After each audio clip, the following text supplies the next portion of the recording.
It was a day like any other when 20-year-old Holly Bobo stepped outside, disappearing without a trace. Her brother saw her in the yard, and moments later she was gone. Her car was still there, her purse was left behind. But Holly, she vanished. The only clue, a scream in the distance. But no one heard it, no one saw anything, and no one knew where she went.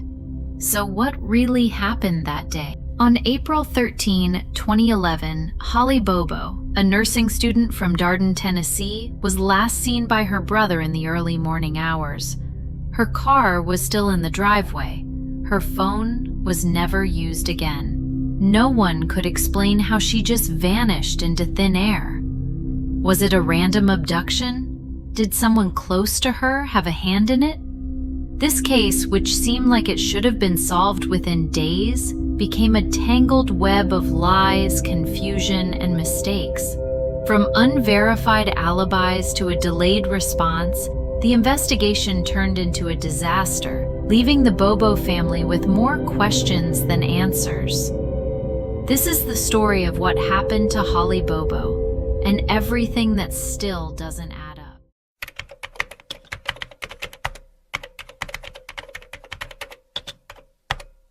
Holly Bobo, a bright, ambitious, 20-year-old nursing student, had everything to look forward to in life. Growing up in a close-knit family in Darden, Tennessee, she was known for her caring nature and hard-working spirit. Holly was the kind of person who would go out of her way to help others, always putting the needs of her family and friends above her own. But behind her gentle smile and the love she had for her family, there were cracks in Holly's life that no one fully understood at the time. Holly was a student at the University of Tennessee at Martin, pursuing her dream of becoming a nurse. She was driven, focused on her future, and well-liked by everyone who knew her. Her family, especially her mother and brother, were her closest allies. Yet, as idyllic as her life seemed on the surface, there were subtle signs that something wasn't quite right. As a teenager, Holly had been a victim of bullying.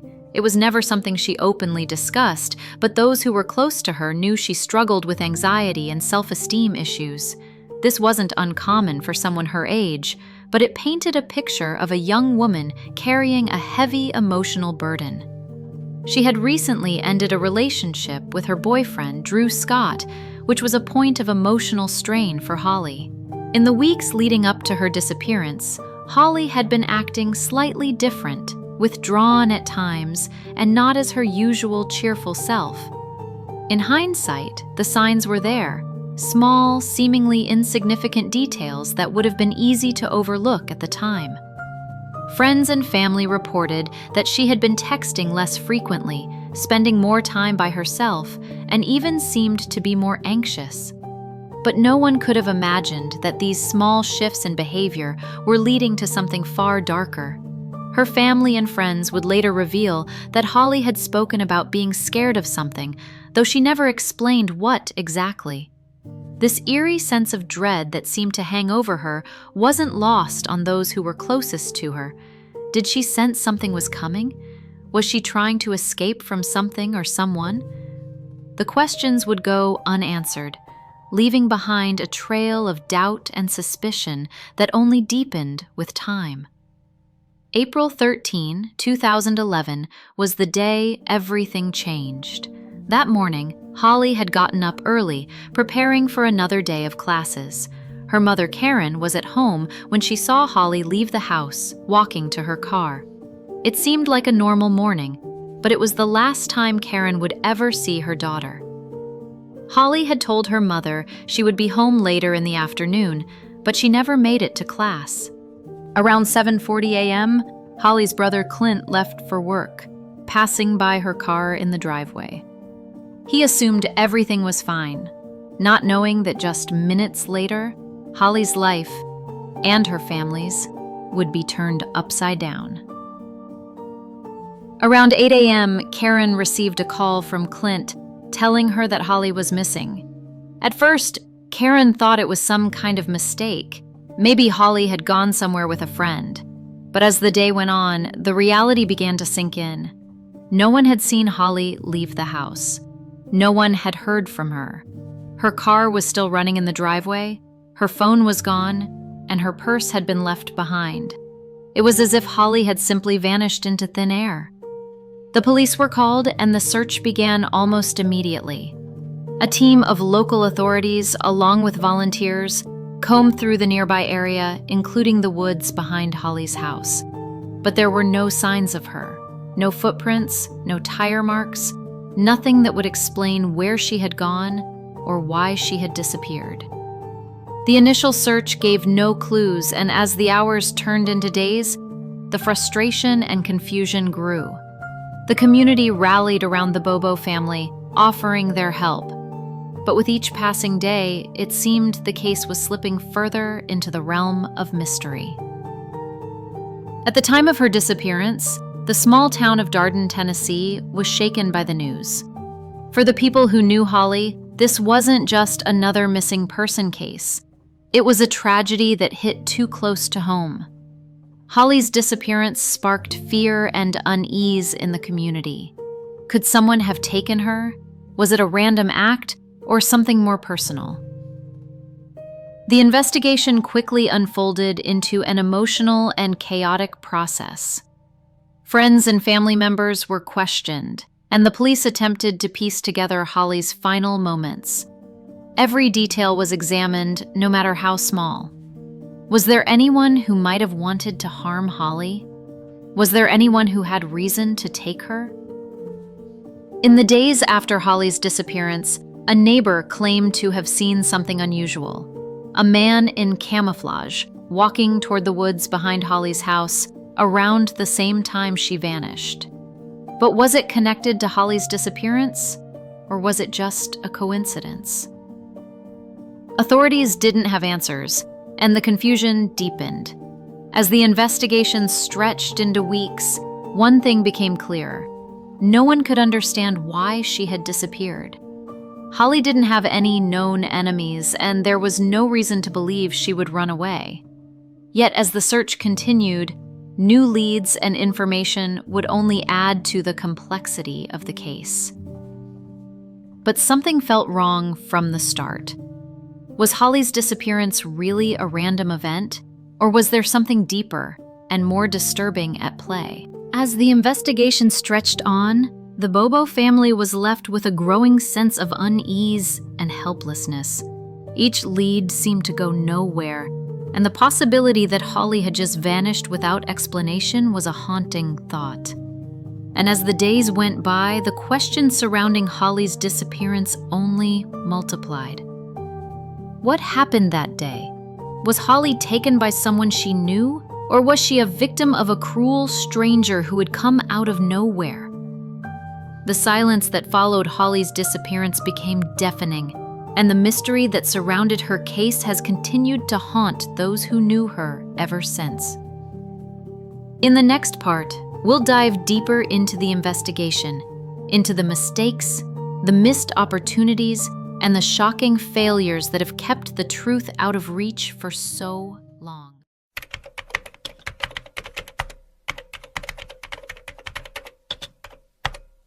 The hours leading up to Holly Bobo's disappearance were deceptively ordinary. On the surface, nothing seemed unusual. Holly Bobo, a 20-year-old nursing student, had been preparing for another busy day. It was April 13th, 2011, and the morning seemed like any other. She'd gotten up early, getting ready for class, and her family had no reason to suspect anything was out of the ordinary. She had no idea that this would be the last time she would leave the house that morning. Holly's mother, Karen, saw her daughter just before she left. Holly was dressed for class, casually walking out the door with a quick goodbye. Her brother, Clint, also left around the same time, passing by Holly's car in the driveway, assuming she was still inside. The morning was quiet, with nothing out of place. But soon, it would all change. At 8 a.m., Clint called his mother, Karen, to check if she had seen Holly. Holly hadn't answered her phone, and there was no sign of her in the house. At first, Karen didn't think much of it. She assumed Holly had just gone somewhere with a friend or had been caught up in something. But as the minutes passed, concern began to set in. Holly hadn't mentioned any plans that day, and she wasn't one to ignore calls, especially from family.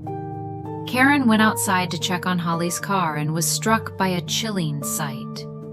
The car was still running in the driveway, but Holly was nowhere to be found. Her purse and phone were inside the car. The realization hit hard. Holly had disappeared. There were no signs of struggle, no indication that she had left voluntarily. Just a quiet, unsettling absence. Holly had vanished. Karen immediately called Clint, and the family began searching for Holly, checking the house and the surrounding area. But there was no trace of her.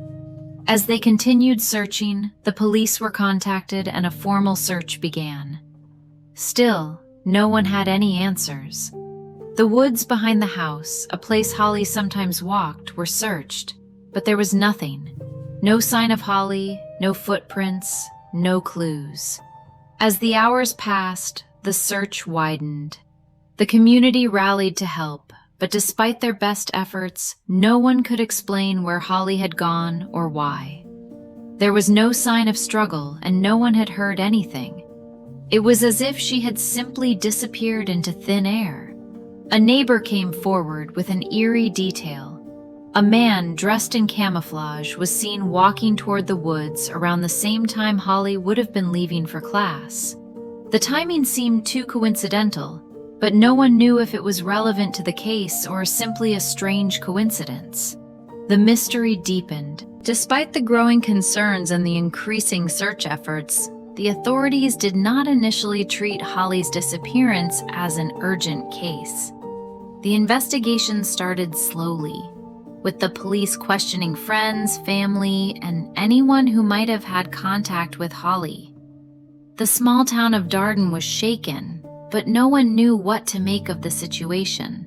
No one had any idea what had happened to Holly or who might have been responsible. As the hours turned into a full day, the uncertainty and fear intensified. Holly's family and friends were left in a state of shock. It was clear something was wrong, but no one could explain it. Holly had always been a responsible young woman. She had no history of running away, no known enemies, and no reason to disappear. Her family couldn't understand why she would leave without a word, especially with her car left running in the driveway and her belongings left behind. As the first day passed, with no new information, Holly's case began to receive more attention. The community grew increasingly anxious, unsure of what to believe. Theories began to surface, but no one had answers. Had Holly been abducted? Was it a random act? Or was it someone she knew? Every possibility seemed to raise more questions. The first clue came when Holly's phone records were examined. She had made a call to a friend the night before, but the details of the conversation didn't reveal much. There was no indication that anything was wrong during the conversation, but the timing of the call felt significant. Was Holly trying to reach out for help? Had she sensed something was wrong the night before? Another unsettling detail came to light. After Holly's disappearance, her phone had received several text messages that she never responded to. Was she unable to respond? Or had something happened to prevent her from answering? These unanswered questions only deepened the sense of unease surrounding her disappearance. By the time night fell on April 13th, Holly Bobo was still missing. The authorities had conducted a search, but there were no leads. The community had rallied together to help, but the mystery remained. What had happened to Holly? Why had she disappeared without a trace? Where was she? And who could have been responsible? As the hours stretched into days, Holly's family clung to hope. But the silence surrounding her disappearance only deepened the mystery. No one had seen anything. No one had heard anything. It was as if Holly had vanished into thin air, leaving behind only questions. What happened in the hours before Holly disappeared? Why did she leave without telling anyone? What was she running from, if anything? Was it a random act? Or was there something darker at play? These questions would haunt her family and the investigators as they struggled to piece together the truth. In the next part, we'll take a closer look at the investigation itself, the missed opportunities, the early mistakes, and the shocking failures that have kept the truth out of reach for so long. The mystery remains unsolved, but the search for answers continues.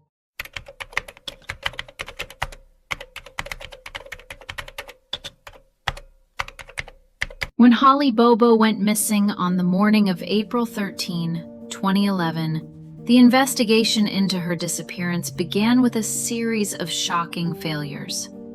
For a case that would eventually grip the attention of the entire nation, the initial response was sluggish, disjointed, and filled with missteps. Every missed opportunity, every delay, and every poor decision added another layer of complexity to the mystery. The result? A case that spiraled further into uncertainty, leaving Holly's family and the public in the dark. This wasn't just a case of someone going missing. It was a case of what could have been, what should have been, if only the investigation had been handled with the urgency it deserved. The first few hours after Holly's disappearance were critical.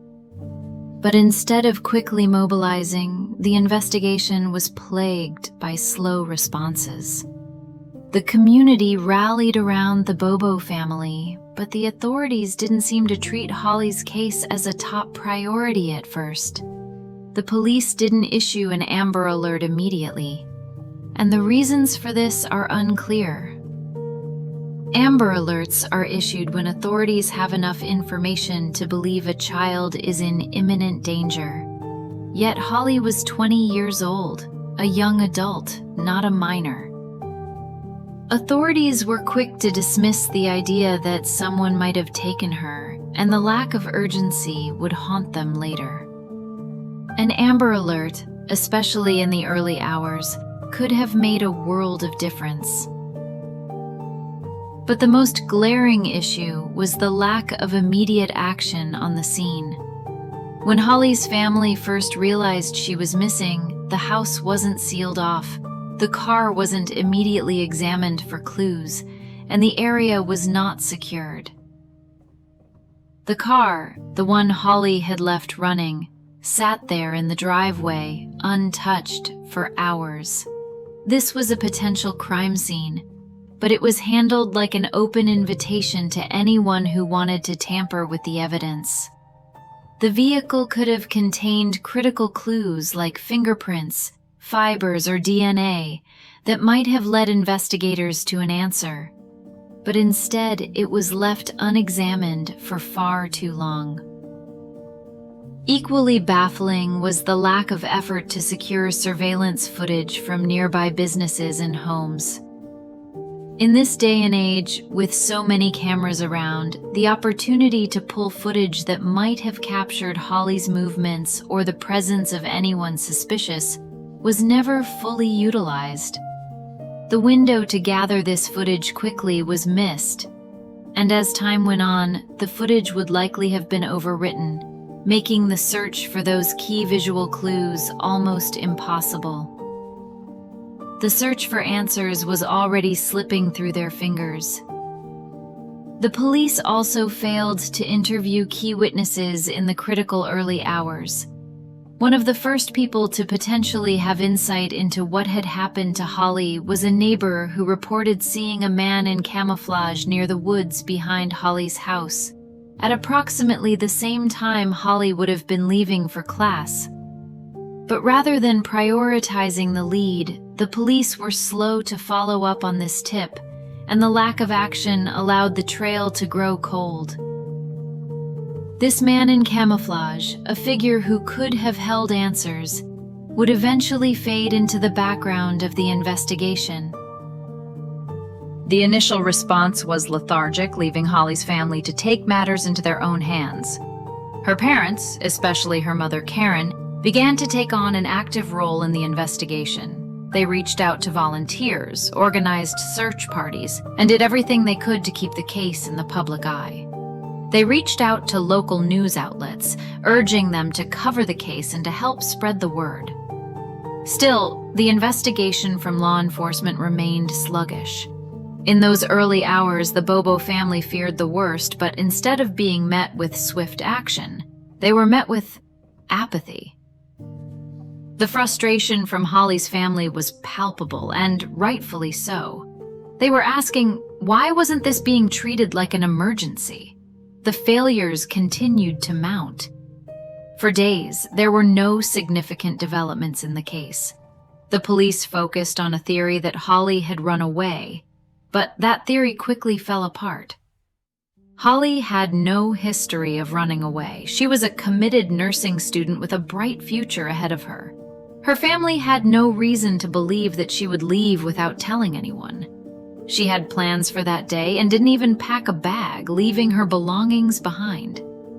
But instead of digging deeper into other possible explanations, investigators seemed content to entertain the runaway theory far too long. This line of thinking would only delay the real investigation and let critical hours slip away. One of the most troubling aspects of the investigation was how the authorities treated it like an isolated incident. A person doesn't simply disappear into thin air. And yet, the idea that Holly might have just walked away or left on her own continued to be floated, despite the lack of any evidence to support it. This approach minimized the gravity of the situation and made it harder to explore alternative theories, like abduction or foul play. Then there was the issue of Holly's phone records. For days, no one seemed to notice the significance of the fact that Holly had received several texts after her disappearance. If Holly was still alive, why wasn't she responding? If Holly was dead, then why had the texts not been deleted or ignored? These messages, left behind on her phone, held the potential to answer some of the most pressing questions. But the lack of urgency surrounding the investigation meant that those crucial questions were buried, overshadowed by the confusion and slow-moving response. Even as new information trickled in, the investigation seemed to remain stagnant. At one point, the FBI became involved, but by then, a significant amount of time had passed. They were working with a case that had already been mishandled. The window of opportunity to catch the perpetrator had closed, and the investigation became increasingly difficult with each day that passed. Holly's family, understandably, grew more frustrated. They didn't just want answers. They wanted someone to be held accountable for not doing their job in those critical first hours. They wanted to know why the authorities had failed to act swiftly, why they hadn't prioritized Holly's case, why they hadn't thought to look for cameras or secure the crime scene. Every delay, every failure, felt like it was costing them not only the truth, but their daughter's life. The emotional toll of this investigation on Holly's family was immense. They were fighting not just to find Holly, but to hold those responsible for investigating her disappearance accountable. They asked the same question over and over. What if the police had acted faster? What if they had issued an Amber Alert right away? What if the community had been alerted earlier? Could they have found Holly? Could they have saved her? By the time the case became a nationwide story, it was already too late for some answers. The investigation was now not just a hunt for a missing person, it was an investigation into how this case was bungled from the start. The failures of the investigation didn't just slow the search for Holly, they buried it in a fog of confusion, missteps, and lost opportunities. With each passing day, the chances of finding Holly or finding answers seemed to diminish. The case would go on for years, with countless twists, turns, and dead ends. But it was clear the system had failed Holly Bobo, and no one had been held accountable. In the next part, we'll examine the theories that arose from the investigation, each one seemingly plausible, yet all of them ultimately unraveling under the weight of new evidence and conflicting information.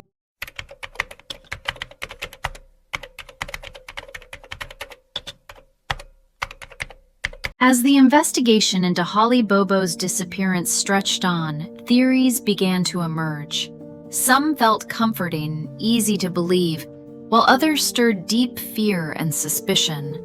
Each theory offered an explanation, but as we'll see, none of them hold up under scrutiny.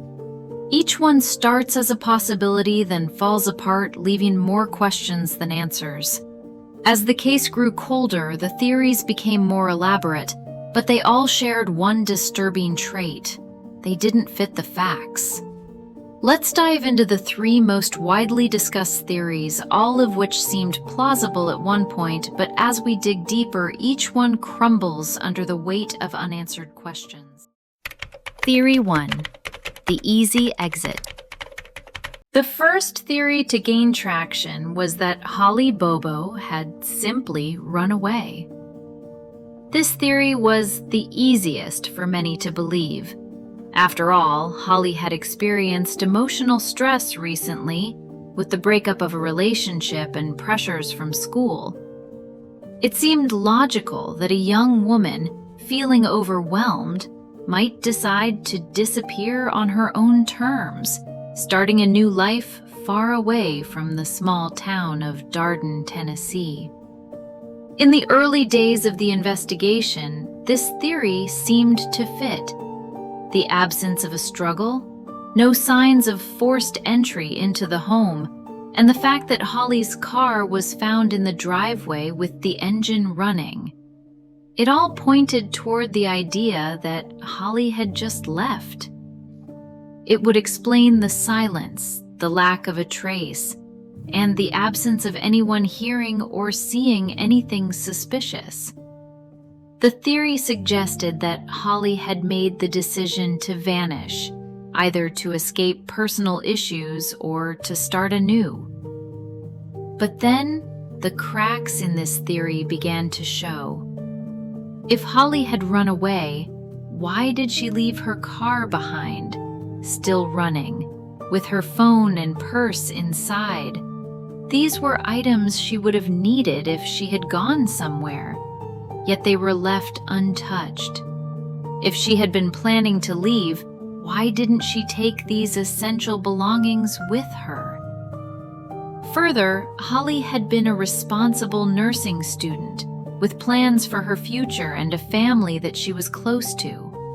Running away didn't fit with what people knew about her. She had no history of disappearing without telling anyone, and there was no sign of any prior behavior that would suggest she'd planned to leave her life behind. In addition, friends and family reported that Holly had been upset recently, but not in a way that would justify her leaving everything behind. She wasn't acting like someone who was planning to run away. She was acting like someone who was troubled, someone who might have been seeking support, not escape. The theory of her running away, while easy to accept at first, started to lose credibility with each passing day. No trace of Holly was ever found, no indication that she had gone anywhere far away. The lack of her personal items, combined with her stable life and close relationships, made this theory more and more implausible. Theory 2. An abduction. A stranger in the dark.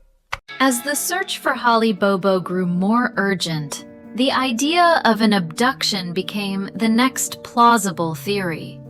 This theory suggested that Holly was taken by a stranger, someone who came out of nowhere, perhaps even someone who had been watching her.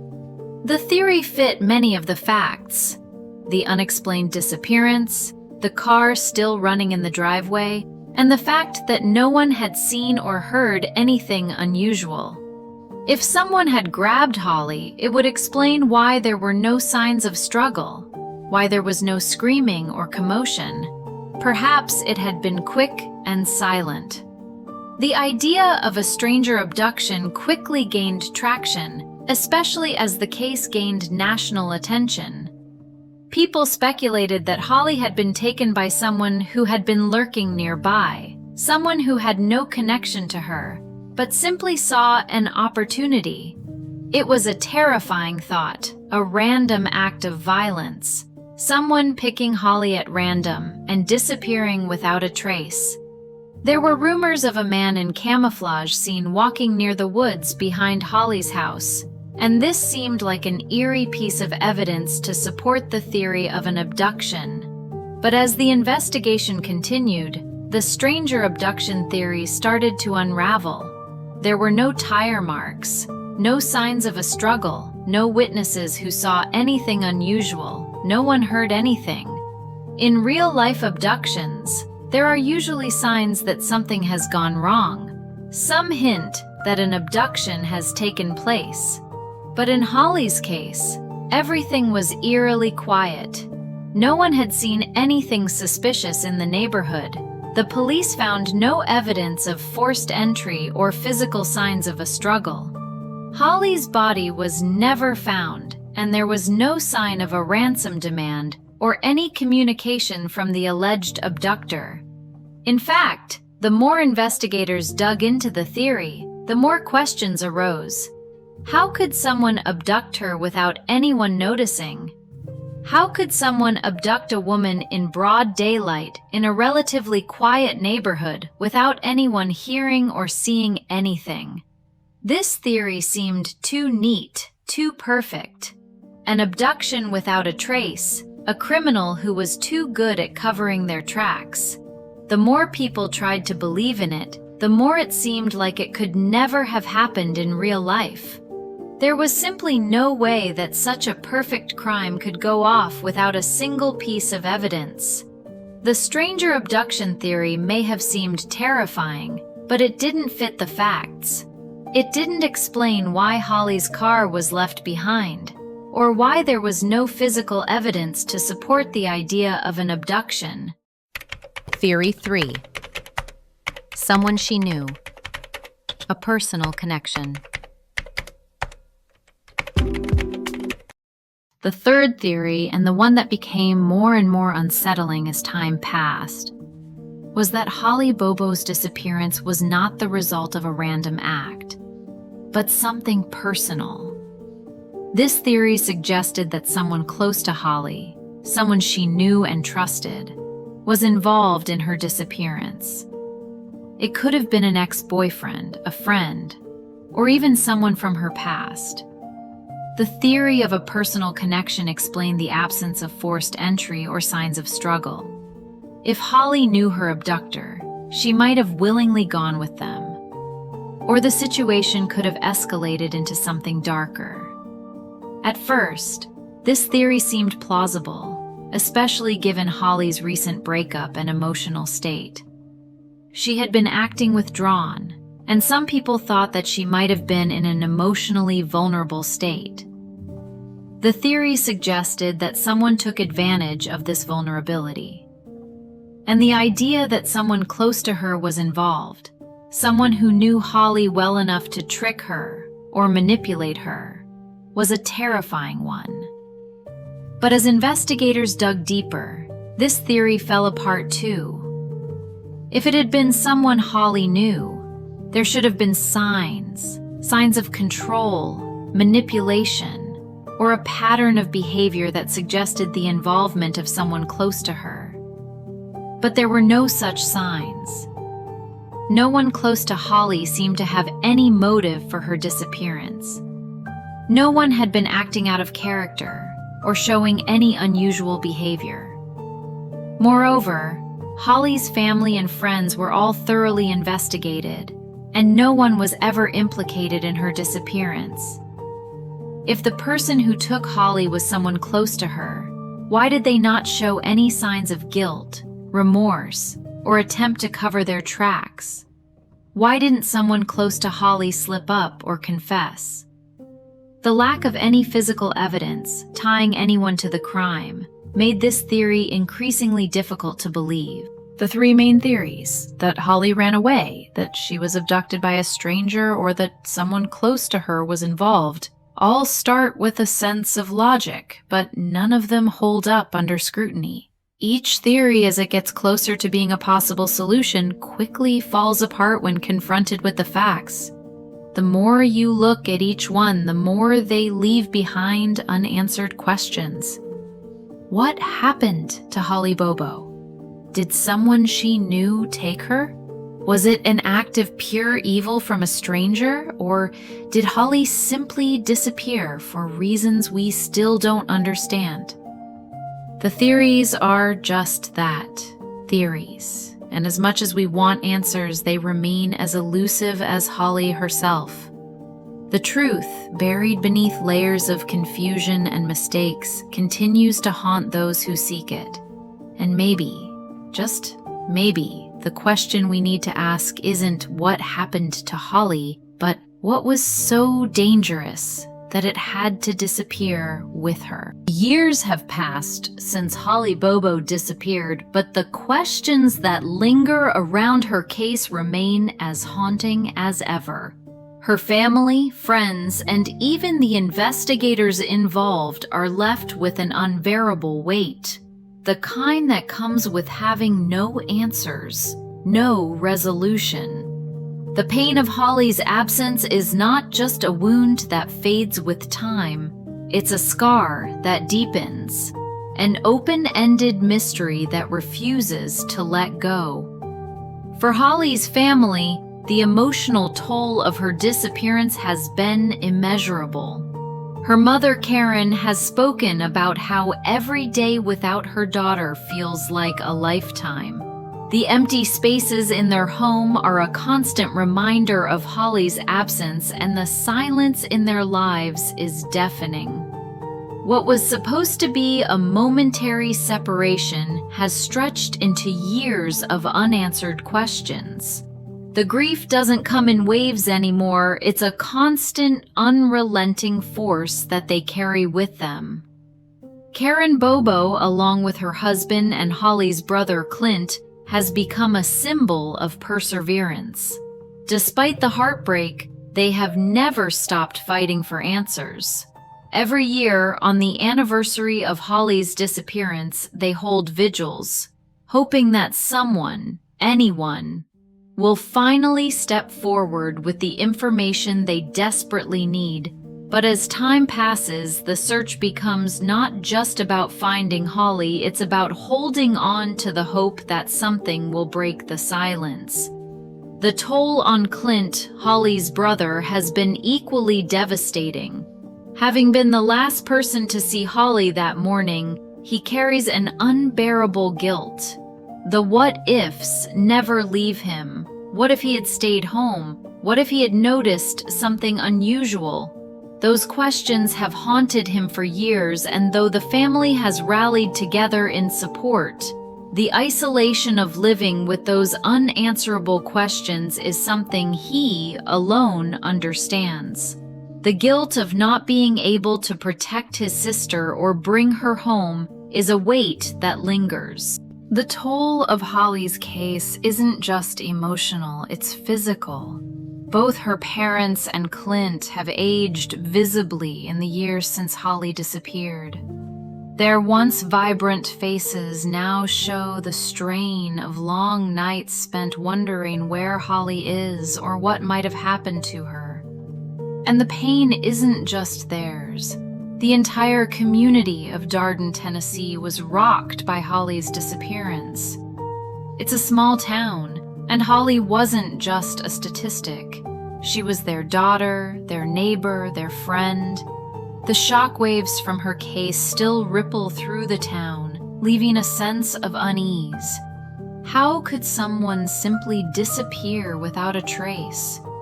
How could something so horrific happen in their tight-knit community? For the investigators, Holly's case remains an open wound. Though the years have passed and other cases have come and gone, the lack of resolution for Holly weighs heavily. Many in law enforcement have expressed their frustration over the case, knowing they haven't been able to provide answers. Some agents and officers who worked on the case have said that Holly's disappearance is one of the most difficult cases they've ever faced. The lack of concrete evidence, the absence of clear leads, and the contradictions in the witness statements, everything about this case feels like it's designed to torment. The truth has remained just out of reach, as if it's been hidden on purpose. While law enforcement continues to follow up on any leads, the passage of time has made everything harder. The search for evidence has grown colder, and Holly's case is now treated as a cold case, though it's never truly gone away.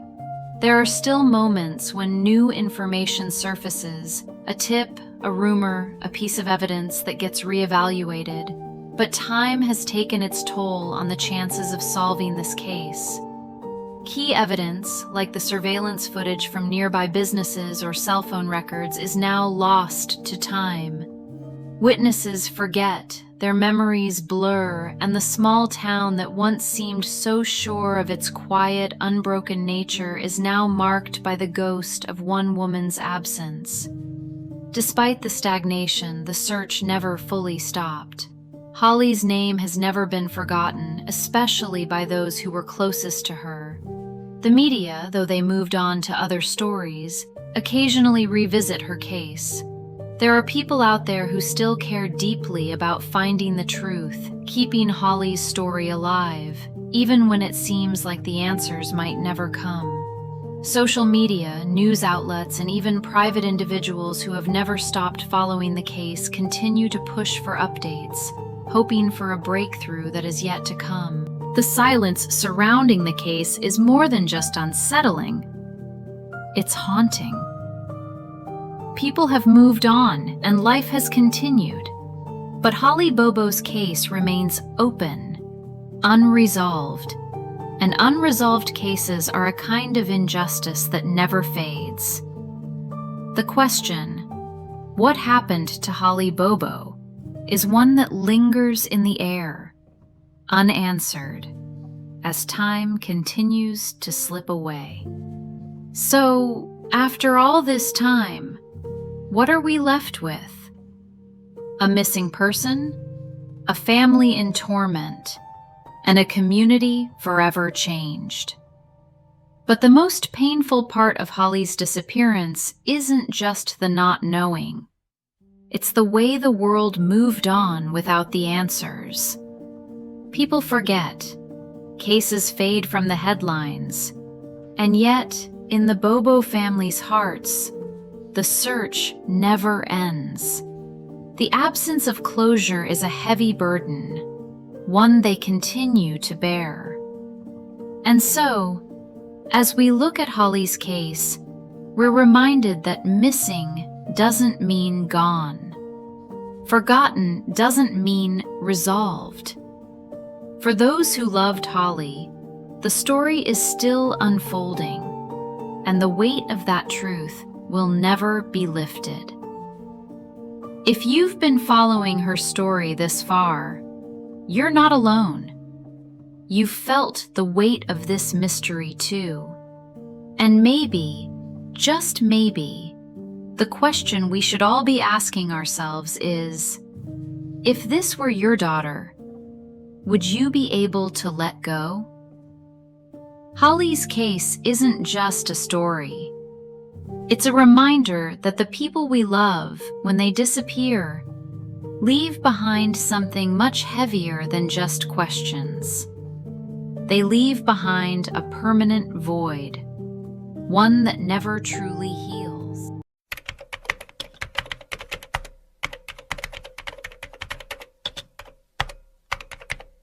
Here's Years have passed since Holly Bobo's disappearance, and though time has dimmed the world's memory, it hasn't erased the pain felt by those who loved her. Holly's case is more than just a tragic story. It's a reminder that sometimes the people we care about can simply vanish, leaving behind nothing but questions, grief, and an enduring sense of injustice. Her family still clings to the hope that one day the truth will come to light. Her mother Karen still holds on to the hope that Holly's name will one day be cleared from the list of missing persons, and that the answers they've long sought will finally be revealed. But as each year passes without a resolution, the burden of unanswered questions grows heavier. The emotional toll is undeniable. Holly's parents, Clint, and the entire community continue to carry the weight of this mystery, unable to move forward until they know what happened to her. Their lives have been irrevocably altered, shaped by the haunting absence of the girl they once knew so well. The uncertainty of her fate lingers, and the pain of not knowing is something they will carry forever. But Holly's story doesn't have to fade into the background. The search for answers may have slowed, but it hasn't stopped. Her name lives on through the voices of those who refuse to forget, people who continue to question, to search, to demand justice, because missing people should never be forgotten. If Holly were your daughter, your sister, your friend, would you still let this case slip into silence? Would you stop asking questions, stop looking for answers?